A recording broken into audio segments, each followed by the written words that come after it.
Bonjour à tous et bienvenue dans cette vidéo, peut-être un peu tardive, je l'avoue, sur la nouvelle lune qui s'est déroulée le 25 juin 2025.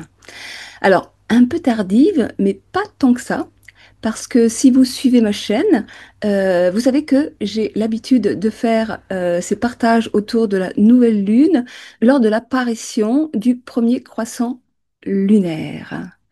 Donc là, finalement, je n'ai que 2 jours de retard.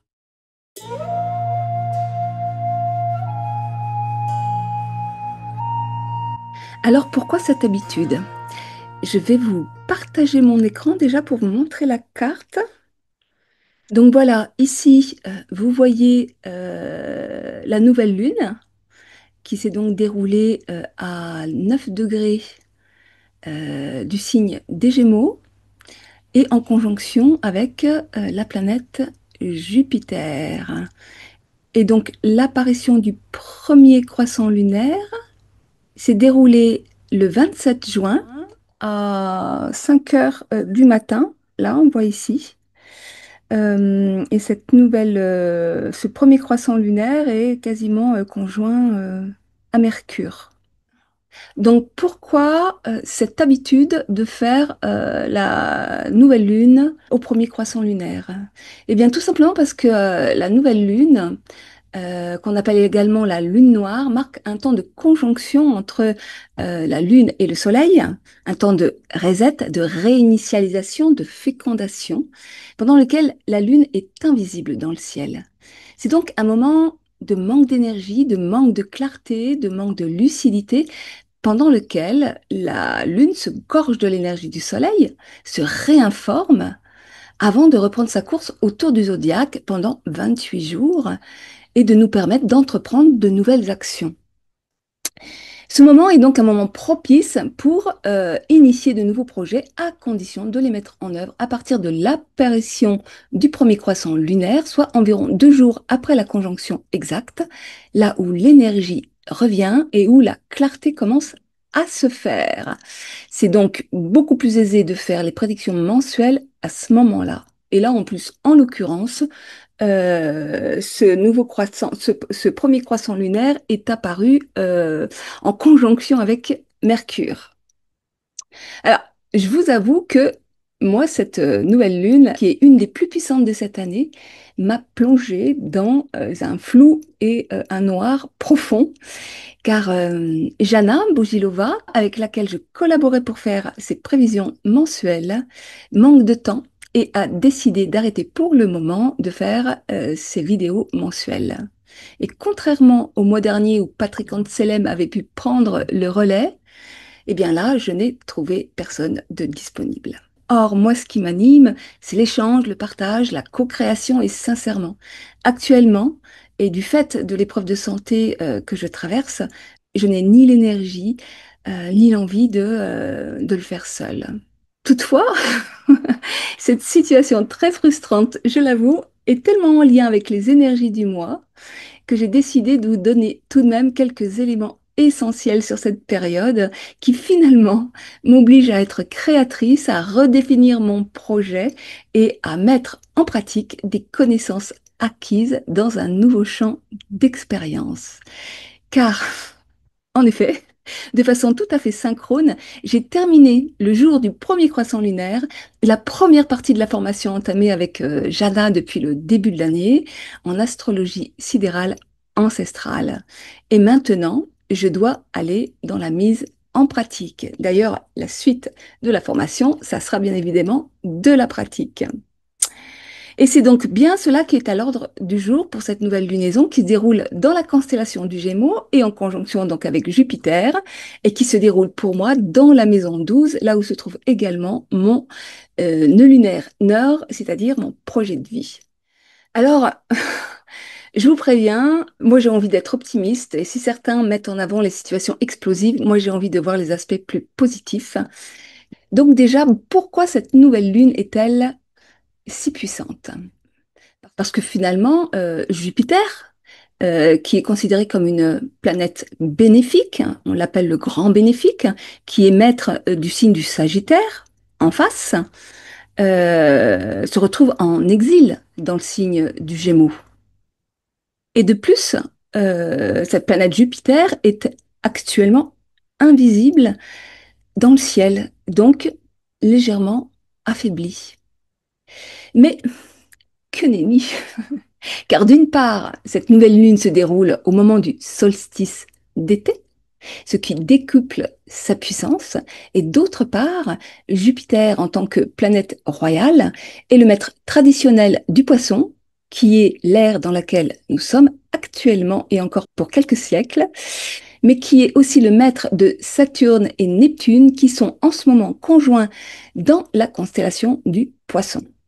Alors, nous verrons qu'il y a un aspect en carré entre Saturne et Jupiter, mais qu'il est aussi extrêmement constructif. Donc, on peut toujours s'amuser à voir le mauvais côté des choses. Moi, je mets en valeur le bon. Donc, Jupiter apporte de la vertu aux maisons et aux signes dans lesquels il se trouve. Donc là, bon, bah, pour la nouvelle lunaison, j'ai mis Paris, mais c'est clair qu'il s'agit de regarder dans vos thèmes respectifs dans quelle maison tombe cette nouvelle lune. Donc Jupiter est synonyme d'abondance, de profusion, mais également d'excès en tout genre. Dans les Gémeaux, il favorise les domaines de l'enseignement, de l'instruction pratique, de la communication, des transports, mais aussi les loisirs, la légèreté, les plaisirs éphémères. On butine, on picore ici et là, on ouvre son esprit, on est curieux, on s'ouvre à de nouveaux champs d'expérience. Et tout cela se marie très bien avec cette période estivale de vacances, mais peut aussi vite tomber dans la dispersion et la superficialité. Mais avec Jupiter, nous sommes invités à une quête de vérité, de justesse, de sens. Nous avons besoin de communiquer de façon moins superficielle, d'exprimer notre intériorité, car en effet, Mercure, qui est le maître du Gémeaux et donc de Jupiter pendant quelques mois, se trouve en Cancer et nous invite à la tendresse, à exprimer nos besoins, nos émotions, nos perceptions, c'est-à-dire à communiquer à partir de notre intériorité. Et ce Mercure en Cancer nous invite également à favoriser les rencontres cocoon, en duo, en famille, en petits groupes restreints. Il nous amène à tisser des liens plus intimes, plus profonds, à s'ouvrir à soi-même et aux autres avec plus de rondeur et de tolérance, et aussi à sortir des dogmes et des idées toutes faites. C'est pourquoi c'est une période qui favorise les enseignements et donc tous ces stages pratiques de connaissance de soi, de développement personnel et de communication interpersonnelle. D'autant plus que ce Jupiter en Gémeaux, maître traditionnel des poissons, forme un carré avec la conjonction Saturne-Neptune en poisson. Donc nous avons déjà parlé de cette conjonction, Saturne-Neptune, qui nous invite à sortir de nos mensonges, de nos illusions, de nos dogmes et scénarios enfermants pour nous ouvrir à l'amour universel, à la foi, aux valeurs christiques et surtout apprendre à les incarner. C'est pourquoi cet aspect en carré que Saturne envoie vers Jupiter, quelque part, le brime dans ses excès, ses démesures et l'oblige à incarner la justesse et le sens dans le dialogue et les échanges interpersonnels. Et ça, au niveau de nos sphères privées que professionnelles, que internationales, bien entendu. Parce qu'il est vrai que Mars est en Lion, avec un aspect en carré à Uranus, qui peut lui donner un caractère quelque peu explosif. Et ce Mars, en tant que maître du Bélier, se trouve également dans un aspect de trigone par signe avec Vénus en Bélier. Cette Vénus en Bélier est actuellement étoile du matin. De ce fait, elle incarne une dimension beaucoup plus passionnée, combattante, voire guerrière, que si elle était étoile du soir. Et en aspect avec ce Mars en Lion, instable, impulsif, orgueilleux, cela peut donner des actions égotiques, voire belliqueuses. Et cela donne bien le ton de ce qui se passe actuellement au niveau international et dans le conflit entre Iran et Israël. Alors c'est vrai que tout cela peut donner une chose et son contraire, c'est-à-dire des blocages, des conflits, autant que des ouvertures et des libérations. D'autant plus que je n'ai pas parlé de l'opposition Mercure-Pluton, qui peut donner le pire comme le meilleur, car au final, il nous oblige à des compromis et n'amène pas forcément des manipulations et des coups de Trafalgar. Il ne faut pas oublier qu'un thème mondial entre en résonance avec notre thème personnel. Et selon le positionnement des transits et la nature de notre propre Mars et Vénus, cela peut donner des choses bien différentes. Un Mars en Lion, c'est aussi des actions généreuses posées à partir du cœur. Et une Vénus en Bélier, des valeurs d'audace et de courage. Donc cela peut être extrêmement positif. On ne peut pas changer les événements extérieurs. Oui, des blocages dans le transport sont annoncés et sont bien embêtants, mais nous avons le pouvoir de modifier notre façon de voir ces événements et notre façon de les vivre intérieurement. Et cela fait toute la différence. Aussi, dans quelle perspective nous nous situons. Le temps est à l'ouverture des cœurs, à l'éveil des consciences et au retour au sacré, pas à la guerre. En tous les cas, je laisse à ceux qui souhaitent la faire. Aussi, il y a deux événements de taille qui se pointent à l'horizon et me permettent de rester quand même assez positive. La première, c'est que Jupiter, ce grand bénéfique, est actuellement invisible dans le ciel et il va faire son lever héliaque le 16 juillet au matin. Il va donc pouvoir rayonner au maximum de sa bénéfique puissance, ce qui est extrêmement favorable aussi bien pour le monde, pour la paix, que pour tous ceux qui sont nés ce jour-là et qui vont avoir une conjonction avec leur soleil de naissance, voire même avec certains points ou planètes de leur thème. Par ailleurs, le carré Saturne-Jupiter se défait définitivement et Jupiter avance vers le signe du Cancer, qui est son signe d'exaltation et promet pour l'année prochaine de très bonnes résolutions. Personnellement, Jupiter va entrer dans ma maison 1, dans laquelle, je l'espère, il apportera un regain de vitalité. Donc voilà, il y aurait certainement encore plein de choses à dire sur cette nouvelle lune. Je vous partage juste ce qui m'a sauté aux yeux et me donne du courage et je l'espère vous en donnera aussi. Mais je souhaite terminer cette vidéo pour vous parler de cette formation que j'ai faite avec Jana Bojilova Della Monica, qui est d'origine bulgare et qui offre cette formation qu'elle vient de démarrer, donc avec ce premier groupe dont j'ai fait partie, et qui s'intitule Initiation à l'astrologie ancestrale. Et si vous avez envie d'initier un retour vers le sacré, alors cette formation est faite pour vous, que vous soyez astrologue confirmé ou simple débutant. Pourquoi? Parce que cette formation est véritablement initiatique. Elle nous offre un panel de connaissances issues des sagesses ancestrales qui ont été malheureusement oubliées, voire méprisées, et qui pourtant nous reconnectent à nos racines divines et font de cet art une véritable science sacrée de la vie.